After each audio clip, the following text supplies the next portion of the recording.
రోమాపత్రిక 4వ అధ్యాయం. రోమాపత్రిక 4వ అధ్యాయం 25వ వచనాన్ని చదువుకుందాం. 4వ అధ్యాయం రోమాపత్రిక 4వ అధ్యాయం 25వ వచనం. ఆయన మన అపరాధముల నిమిత్తం అప్పగింపబడి మనము నీతిమంతులుగా తీర్చబడుటకై లేపబడిన. చిన్న ప్రార్థన. ప్రేమ కలిగిన మా తండ్రి, వందనాలు, స్తోత్రాలు.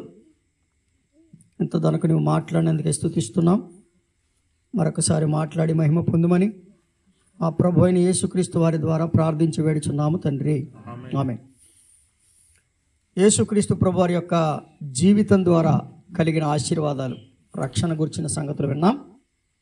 యేసుక్రీస్తు ప్రభు వారి యొక్క జీవితం ద్వారా ఆయన పెండ్లిలో ఉంటే, ఇంటిలో ఉంటే, సముద్రంలో ఉంటే, సమాధులలో ఉంటే, ఎక్కడ ఉంటే అక్కడ ఆయన ఆశీర్వాదకరంగా ఉన్నాడనే సంగతి మనం విన్నాం.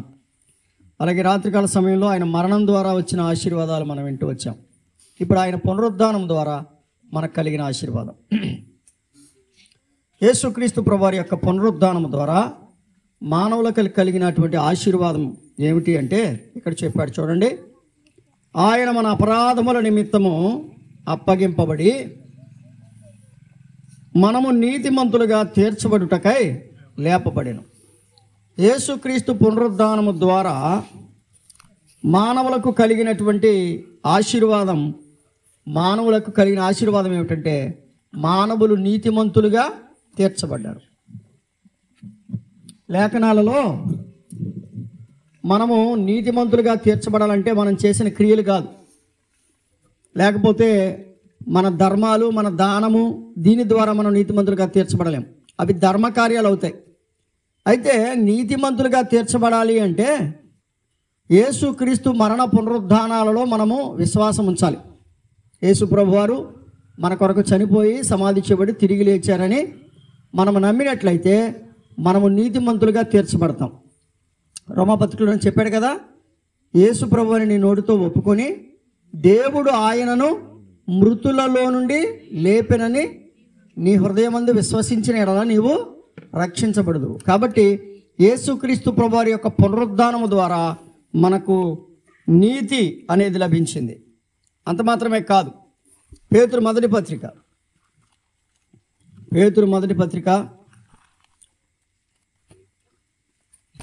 మొదటి అధ్యాయం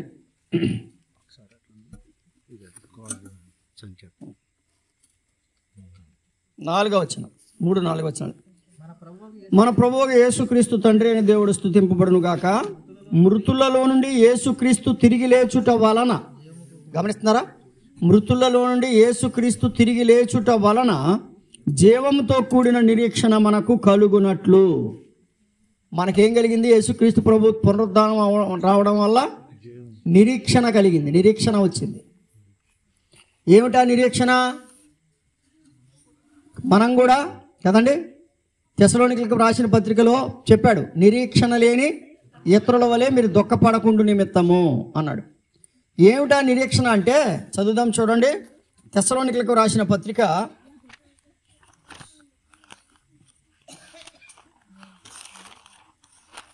మొదటి పత్రిక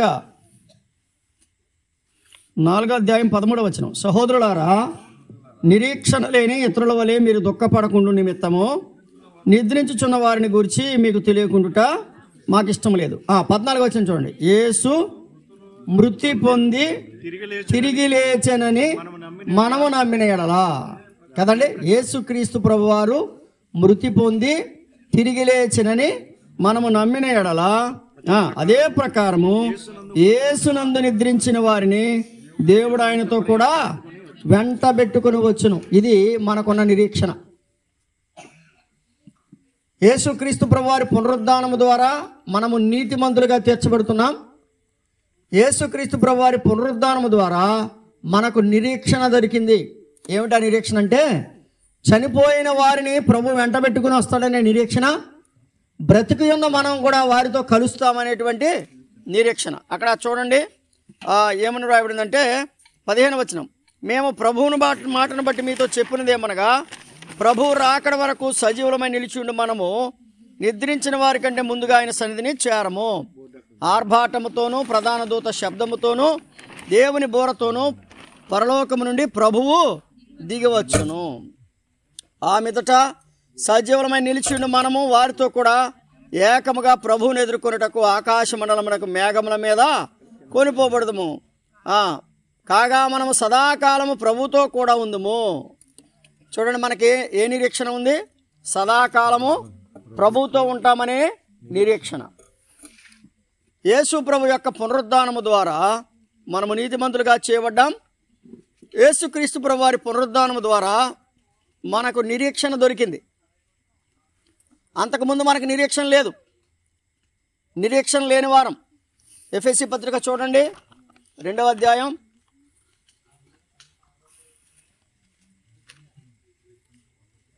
ఎఫెసీ పత్రిక 2వ అధ్యాయం 12వ వచనం. ఆ కాలమందు ఇశ్రాయేలుతో సహపౌరులు కాక పరదేశులను, వాగ్దాన నిబంధనలు లేని పరజనులను, నిరీక్షణ లేనివారు. మనం ఎవరం ఇదివరకు? నిరీక్షణ లేనివారం. ఎప్పుడైతే యేసుక్రీస్తు ప్రభువునందు విశ్వాసం ఉంచామో మనము నిరీక్షణ కలిగిన వారంగా మారిపోయాం. అనగా యేసుక్రీస్తు ప్రభు యొక్క మరణ పునరుద్ధానాలు మనకు నిరీక్షణనిచ్చాయి. యేసు ప్రభు యొక్క మరణ పునరుద్ధానాలు మనకు నిరీక్షణనిచ్చాయి. అయితే ఆలోచన చేయండి, ఇక్కడ యేసు ప్రభు యొక్క పునరుద్ధానము ద్వారా మనము నీతిమంతులుగా చేయబడ్డాం. యేసుక్రీస్తు ప్రభు యొక్క పునరుద్ధానము ద్వారా మనం నీతిమంతులుగా చేయబడ్డాం. యేసుక్రీస్తు ప్రభు యొక్క పునరుద్ధానము ద్వారా మనము నిరీక్షణ గలవారమయ్యాం. గతంలో మనకు నిరీక్షణ లేదు. ఎందుకంటే చనిపోతే తక్కుడో బిక్కుడో, గాలో దూలో ఏమో తెలీదు. కానీ యేసు ప్రభు వారు ఏం చేశాడు? చనిపోయి తిరిగి లేచాడు. ఇప్పుడు కూడా మనకు కూడా ఏమిచ్చాడు? ఆయన నిరీక్షణ ఇచ్చాడు. ఎటువంటి నిరీక్షణ ఇచ్చాడు? యోహాను సువార్త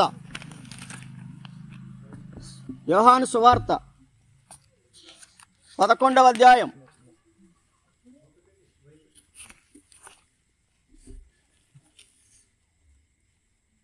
యోహాను సువార్త 11వ అధ్యాయం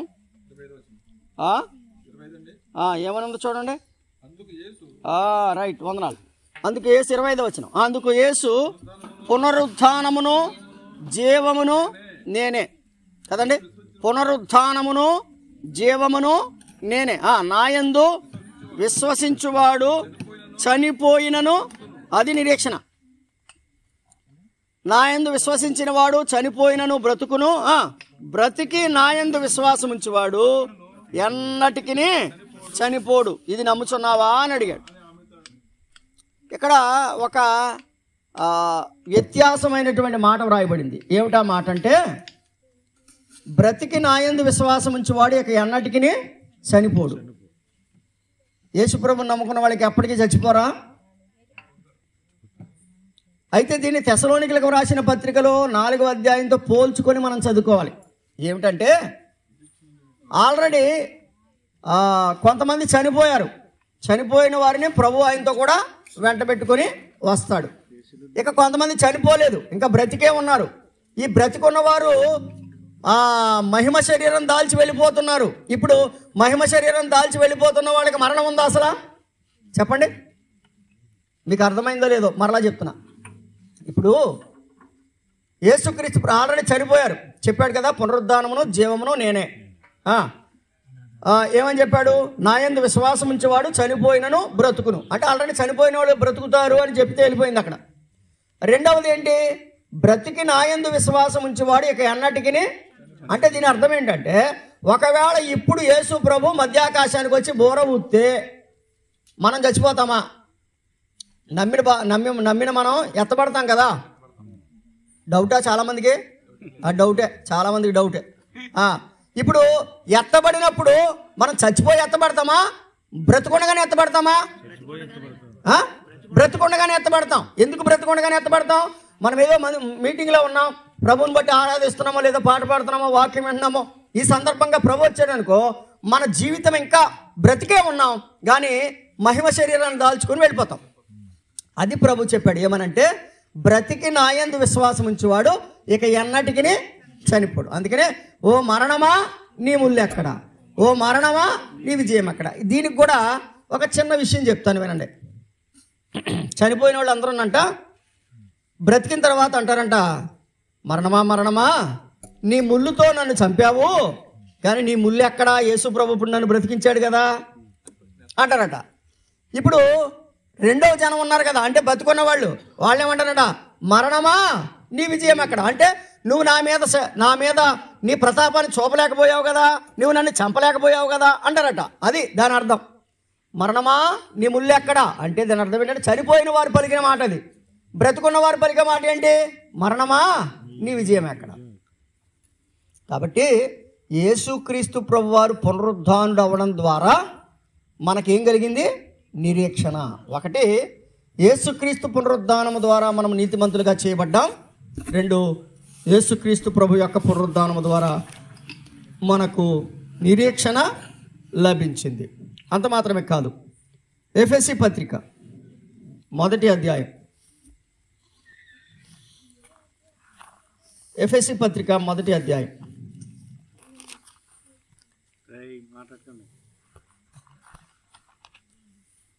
17-18 వచనాలు కలిసి ఉన్నాయి, చదువుదాం. మరియు మీ మనోనేత్రములు వెలిగింపబడినందున ఆయన మిమ్మల్ని పిలిచిన పిలుపు వలనైన నిరీక్షణ ఎటిదో, పరిశుద్ధులలో ఆయన స్వాస్యం యొక్క మహిమైశ్వర్యం ఎటిదో, ఆయన క్రీస్తు నందు వినియోగపరిచిన బలాతిశయమును బట్టి విశ్వసించు మనయందు ఆయన చూపుచున్న తన శక్తి యొక్క అపరిమితమైన మహత్యం ఎట్టిదో మీరు తెలుసుకొనవలనని మన ప్రభు అయిన యేసుక్రీస్తు యొక్క తండ్రి అయిన దేవుడైన మహిమా స్వరూపియగు తండ్రి తన్ను తెలుసుకొనుటయందు మీకు జ్ఞానమును ప్రత్యక్షతయు గల మనస్సు అనుగ్రహించినట్లు నేను నా ప్రార్థనల యందు మిమ్మల్ని జ్ఞాపకము చేసుకొనిచున్నాను. 20వ వచనం, ఆయన ఆ బలాతిశయము చేత క్రీస్తును మృతులలో నుండి లేపి సమస్తమైన ఆధిపత్యము కంటెను, అధికారము కంటెను, శక్తి కంటెను, ప్రభుత్వము కంటెను ఈ యుగమందు మాత్రమే కాక రాబో యుగమునందును పేరు పొందిన ప్రతి నామము కంటెను ఎంతో హెచ్చుగా పరలోకమునందు ఆయనను తన కుడి పార్శ్వమున కూర్చుండబెట్టి ఉన్నాడు. ఇప్పుడు యేసుక్రీస్తు ప్రభు యొక్క పునరుద్ధానం ద్వారా మనం పొందే మూడవ మేలు ఏంటి అంటే అక్కడ చెబుతున్నాడు, ఆయన యొక్క బలాతిశయమును మనము, ఆయన ఆధిపత్యాన్ని, ఆయన ప్రభుత్వాన్ని, ఆయన యొక్క నామాన్ని మనము ఆయన కుడిపార్శ్వమున కూర్చున్నటువంటి సంగతిని మనం గమనిస్తూ, ఇక్కడ మనం గమనిస్తున్నటువంటి సంగతి ఏమిటి అంటే క్రీస్తు యొక్క బలాతిశయాన్ని మనం తెలుసుకోగలుగుతున్నాం. ఏమంటే యేసు ప్రభు వారి యొక్క బలాతిశయం అంటే ఏంటి, దేని మీద బలం, దేని మీద బలం, మరణము మీద బలం. ఏమండి ఈ రోజున బలవంతుడు ఎవడు అంటే మరణాన్ని జయించిన వాడే బలవంతుడు. ఇప్పుడు సంసోను ఉన్నాడు, బలవంతుడే కదా, బలవంతుడేనా, కానీ మరణాన్ని జయించాడా, లేదే. దావీదు బలవంతుడే కదా, దావీదు బలవంతుడే, కానీ మరణాన్ని జయించాడా, లేదే. అలాగే మరణాన్ని జయించిన వాడే నిజమైన బలవంతుడు, అనగా మరణపు ముళ్ళును విరిచిన వాడే నిజమైన బలవంతుడు. అయితే ఇప్పుడు యేసు ప్రభు యొక్క పునరుద్ధానం ద్వారా మనం ఏం తెలుసుకోగలుగుతున్నాం, యేసు ప్రభు యొక్క బలాతిశయాన్ని తెలుసుకోగలుగుతున్నాం. ఏ బలాతిశయము, యేసు ప్రభు యొక్క బలాతిశయం. అంటే దాని అర్థం ఏంటి, యేసు ప్రభు వారు ఎంత బలవంతుడో మనకు అర్థమైంది. అన్నాడు కదా ఆయన, ఈ దేవాలయాన్ని పడగొట్టండి 3 దినాల్లో కడతానన్నాడు. అంటే ఆయన బలం ఎంత గొప్పదో అక్కడ ఉన్నటువంటి శాస్త్రులు పరిశీలన అర్థం చేసుకోలేకపోయారు. అయితే ఆయన ఆ ఆదివారం తెల్లవారుచుండగా ఆ యొక్క సమాధిని తెరుచుకొని బయటకు వచ్చినప్పుడు గమనించినట్లయితే ఆయన బలాతిశయాన్ని ప్రపంచం తెలుసుకుంది. ఈ రోజున యేసుక్రీస్తు ప్రభు యొక్క పునరుద్ధానము ద్వారా మనకు దేవుని యొక్క బలం ఎంతదో, ఆయన బలం ఎంత బలవంతుడో. అందుకని కీర్తనాకారుడు 18వ కీర్తనలో ఏమన్నాడంటే, యెహోవా నా బలమా నేను నిన్ను ప్రేమించుచున్నాను అన్నాడు. 18వ కీర్తన 1వ వచనంలో చెప్తాడు, యెహోవా నా బలమా నేను నిన్ను ప్రేమించుచున్నాను. యెహోవా నా శైలము, నా కోట, నన్ను రక్షించువాడు, నా కేడెము, నా రక్షణ శృంగము, నా ఉన్నత దుర్గము, నా దేవుడు అని మనం గమనిస్తున్నాం. ఇక్కడ మీరు ఆలోచించేయండి, ఇక్కడ దేవుని వాక్యం చెప్పే సత్యం ఏంటంటే, యేసుక్రీస్తు ప్రభు పునరుద్ధానం ద్వారా మనం పొందేటువంటి మేలుల్లో మొదటి మనము నీతిమంతులుగా తీర్చబడుతున్నాం. రెండవది, యేసుక్రీస్తు ప్రభు పునరుద్ధానం ద్వారా మనం ఏం తెలుసుకున్నామంటే నిరీక్షణ కలిగిన వారంగా ఉన్నాం, మనకు నిరీక్షణ దొరికింది. మూడవదిగా, యేసుక్రీస్తు ప్రభు యొక్క పునరుద్ధానం ద్వారా యేసుక్రీస్తు యొక్క బలాతిశయం మనకు అర్థమైంది. అంటే ఆయన ప్రభుత్వాల కంటే, అధికారుల కంటే, ప్రపంచం కంటే బలవంతుడు. ఆయన బలాతిశయాన్ని మనం తెలుసుకోగలుగుతున్నాం. అంత మాత్రమే కాదు, ఇంకొక వచనం చదువుకుని ముగించుకుందాం. కొరింథీయులకు రాసిన మొదటి పత్రిక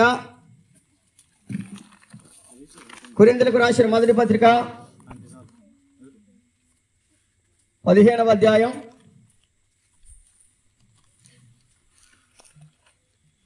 17వ వచనం లేక 16వ వచనం కూడా చదవచ్చు. కొరింథీయులకు రాసిన మొదటి పత్రిక 15వ అధ్యాయం 16వ వచనం కూడా చదువుదాం. మృతులు లేపబడని ఎడల క్రీస్తు కూడా లేపబడలేదు. క్రీస్తు లేపబడని ఎడల మీ విశ్వాసము. ఇప్పుడు చెప్పండి, యేసుక్రీస్తు ప్రభు యొక్క పునరుద్ధానం ద్వారా మనకి ఏమిచ్చాడు దేవుడు? ఒక విశ్వాసం. మనము విశ్వాసులమయ్యాము. ఎందుకంటే క్రీస్తు ప్రభు యొక్క పునరుద్ధానము ద్వారా మనము విశ్వాసులుగా అయ్యాం. అంటే యేసుక్రీస్తు ప్రభు యొక్క పునరుద్ధానం మన విశ్వాసానికి మూలం. 4 మాటలు చెప్పండి. వాతావరణం అనుకూలంగా లేదు కనుక ముగిద్దాం. చెప్పండి. 1, యేసుక్రీస్తు ప్రభు పునరుద్ధానం ద్వారా మనము నీతిమంతులుగా చేయబడ్డాం. యేసుక్రీస్తు పునరుద్ధానం ద్వారా మనకు నిరీక్షణ దొరికింది. యేసుక్రీస్తు పునరుద్ధానం ద్వారా ఆయన బలాతిశయాన్ని మనం గుర్తించగలుగుతున్నాం. 3వది, యేసుక్రీస్తు పునరుద్ధానం ద్వారా మనము విశ్వాసానికి మూలం. మనం విశ్వాసానికి మూలం ఏంటో తెలుసండి. ఇప్పుడు యేసు ప్రభు యొక్క పునరుద్ధానం. నేనంటాను, ప్రపంచంలో ఎవడైనా పునరుద్ధానం పొందాడా అంటే యేసు ప్రభు ఒక్కడే పునరుద్ధానం పొందాడు. పునరుద్ధానం పొందకపోతే మన విశ్వాసం వ్యర్థమే. కాబట్టి మనకు ఒక గొప్ప విశ్వాసాన్ని ప్రభు మనకిచ్చాడు. కాబట్టి ఆయన పునరుద్ధానం ద్వారా కూడా మనం ఆశీర్వాదాన్ని పొందగలుగుతున్నాం. దేవుడు ఈ మాటలు మన కొరకు దీవించును గాక.